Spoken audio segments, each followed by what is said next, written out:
Hello friends, welcome to construction works. இன்றைக்கி நம்ம weathering கோர்ஸை பற்றி பார்க்க போகிறோம். அதாவது தட்டோடு பதிக்கிறதுக்கு முன்னாடி என்னென்ன ப்ராசஸ் இருக்குங்கிறத பற்றி நான் இன்றைக்கி பார்க்க போகிறோம். வெதரிங் கோர்ஸில் ஃபஸ்ட்டு பார்த்தீங்கன்னா ரூஃப் கலவை ஃபுல்லாக கொத்தி எடுத்துகிட்டு அதுக்கு மேலே வந்து வாட்டர் ப்ரூஃப் கெமிக்கல் அப்ளை பண்ணணும். வாட்டர் ப்ரூஃப் கெமிக்கல் பார்த்தீங்கன்னா 2 மெத்தடாக அப்ளை பண்ணாங்க. ஒன்று வந்து காங்கிரீட் மிக்சிங்கில் அப்ளை பண்ணாங்க, ரெண்டாவது வந்து லேயர் மெத்தட். நாம் வந்து லேயர் மெத்தடில் அப்ளை பண்ணுவோம். ஏன்னா இதுதான் வந்து காங்கிரீட் மிக்சிங்கோட இதுதான் அட்வான்ஸ் லெவலுங்கிறதுனால நம்ம இந்த மெத்தட் தான் அப்ளை பண்ணுவோம். இதில் பார்த்தீங்கன்னா வாட்டர் ப்ரூஃப் கெமிக்கலை ஃபுல்லாக வந்து ரூஃப் ஃபுல்லாக ஃபஸ்ட்டு ஒரு 3 கோட்டிங் அப்ளை பண்ணணும். ஃபஸ்ட் கோட்டிங் அப்ளை பண்ணதுக்கப்புறம் செகண்ட் கோட்டிங், அதுக்கப்புறம் கொஞ்சம் டைம் விட்டு தேர்ட் கோட்டிங் அப்ளை பண்ணணும். இந்த நீங்கள் வாட்டர் ப்ரூஃப் இது வந்து பார்த்தீங்கன்னா வெறும் ரூஃப்க்கு மட்டும் அப்ளை பண்ணாமல் சைடு கைப்பிடி வால்லையும் பார்த்தீங்கன்னா 5 இன்ச்சுக்கு அப்ளை பண்ணணும். இது பார்த்தீங்கன்னா லேயர் மெத்தட். இதே காங்கிரீட் மெத்தடில் பார்த்தீங்கன்னா லோடுக்கு 10 ml மிக்சிங்லேயே, அதாவது வந்து காங்கிரீட் மிக்சிங்லேயே சுண்ணாம்பு ஜல்லி மிக்சிங்லேயே பார்த்தீங்கன்னா லோடுக்கு 10 ml அந்த வாட்டர் ப்ரூஃப் கெமிக்கலை மிக்ஸ் பண்ணி டேரெக்டாக அப்ளை பண்ணிடுவாங்க. வாட்டர் ப்ரூஃபிங் கெமிக்கல் அப்ளை பண்ணதுக்கப்புறம் பார்த்தீங்கன்னா நம்ம லெவலிங் பண்ணணும். அதாவது வாட்டம் வைக்கணும். எந்த பக்கம் நம்ம தண்ணி ஒன்றுங்கிற இதை பார்த்துட்டு ஃபிக்ஸ் பண்ணிவிட்டு அதுக்கேற்ற மாதிரி வாட்டம் வைக்கணும். அதாவது பார்த்தீங்கன்னா ஹை ரிட்ஜ் பார்த்தீங்கன்னா 4 இன்ச்சுக்கும் வாட்டம் போகிற அந்த லோ ரிட்ஜ் பார்த்தீங்கன்னா ஒரு 2லேருந்து 1.5 இன்ச்சுக்கு லெவலிங் பண்ணிக்கணும். நீங்கள் இந்த லெவலிங் தான் பார்த்தீங்கன்னா தட்டோடு பதிக்கிறதுலேயே முக்கியமான விஷயம். இன்கேஸ் நீங்கள் தப்பாக பண்ணிட்டீங்கன்னா மொத்தமாக இதில் தண்ணி சரியாக ஃப்ளோ இருக்காது. அதனால் உங்கள் தண்ணி தேங்க ஆரம்பிச்சிடும். அதனால் உங்கள் வாட்டர் ப்ரூஃபிங் இல்லாமல் கொஞ்ச நாள்லேயே வந்து பார்த்தீங்கன்னா சீலிங்கில் வந்து வாட்டர் லீக்கேஜ் ஆக ஆரம்பிச்சிடும். இப்போ அடுத்து லெவலிங் பண்ணதுக்கப்புறம் பார்த்தீங்கன்னா நம்ம வந்து செங்கல் ஜல்லி ரெடி பண்ணிக்கணும். அந்த செங்கல் ஜல்லி பார்த்தீங்கன்னா கன்ஸ்ட்ரக்ஷன்லேயே நிறையா வேஸ்ட்கல், அரைக்கல், முக்காக்கல்லாம் ரெடியாக இருக்கும், வேஸ்ட் இருக்கும். அதை நம்ம யூஸ் பண்ணிக்கலாம். அந்த அரைக்கல், முக்காக்கல் எல்லாத்தையும் பார்த்தீங்கன்னா நம்ம முக்கால்கல் சைஸுக்கு உடச்சி ஃபுல்லாக வந்து ரெடி பண்ணிக்கலாம். அதாவது பார்த்திங்கன்னா நமக்கு வந்து 1500 ஸ்கொயர் ஃபீட். இப்போ நம்ம சைட்டு பார்த்திங்கன்னா 1600 ஸ்கொயர் ஃபீட்டு. அதுக்கு பார்த்திங்கன்னா 2.5 லோடு வந்து ஜல்லி தேவைப்பட்டிருக்கு.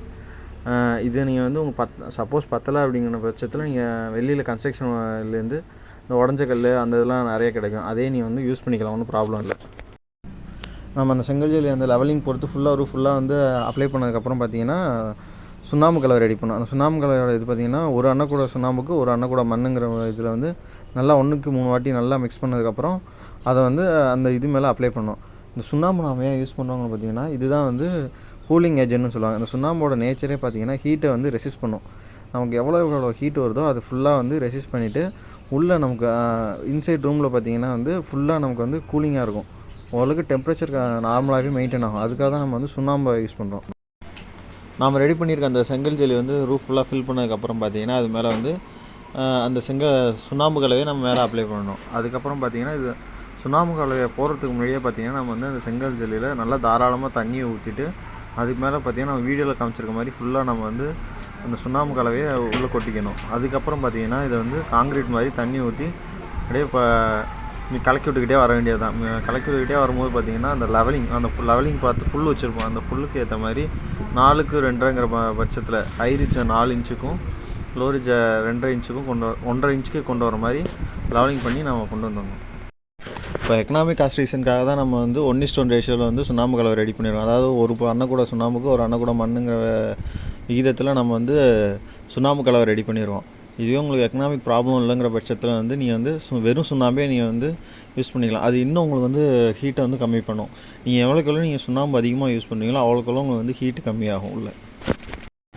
இந்த காங்கிரீட்டுக்கு 2 நாள் முன்னாடியே பார்த்தீங்கன்னா கடுக்கா தண்ணி ரெடி பண்ணிக்கணும். அந்த கடுக்கா தண்ணி எப்படின்னு பார்த்தீங்கன்னா பேரல் ஃபுல்லாக தண்ணி பிடிச்சி அதில் வந்து 20 கிலோ கடுக்காயும் 20 கிலோ வெல்லமும் மிக்ஸ் பண்ணி வச்சுக்கணும். நீங்கள் கடுக்கா வந்து காயாகவும் யூஸ் பண்ணலாம், இல்லை நாட்டு மருந்து கடையில் வந்து நமக்கு பவுடராகவும் கிடைக்கிது.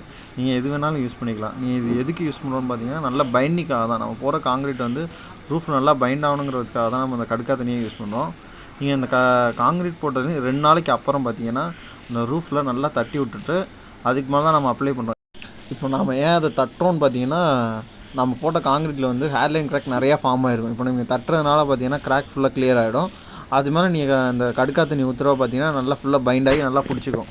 அதனால தான் நம்ம வந்து தட்டிட்டு அதுக்கப்புறம் வந்து கடுக்கா தண்ணியை தாராளமாகவே நம்ம ஃபுல்லாக ஊற்றி விட்றணும். இப்போ நீங்கள் கடுக்கா தண்ணி போட்டதுக்கப்புறம் பார்த்தீங்கன்னா 1 வாரம் கழிச்சு நீங்கள் தட்டோடு பதிச்சிடலாம். அதை பற்றி நாங்கள் வந்து தனியாக ஒரு வீடியோ மேக் பண்ணி உங்களுக்கு அப்லோட் பண்ணுறோம்.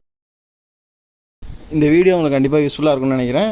இந்த வீடியோ உங்களுக்கு பிடிச்சிருந்துச்சுன்னா மறக்காமல் சேனல் சப்ஸ்கிரைப் பண்ணிடுங்க, லைக் பண்ணிடுங்க, முக்கியமாக இந்த வீடியோ ஷேர் பண்ணிடுங்க.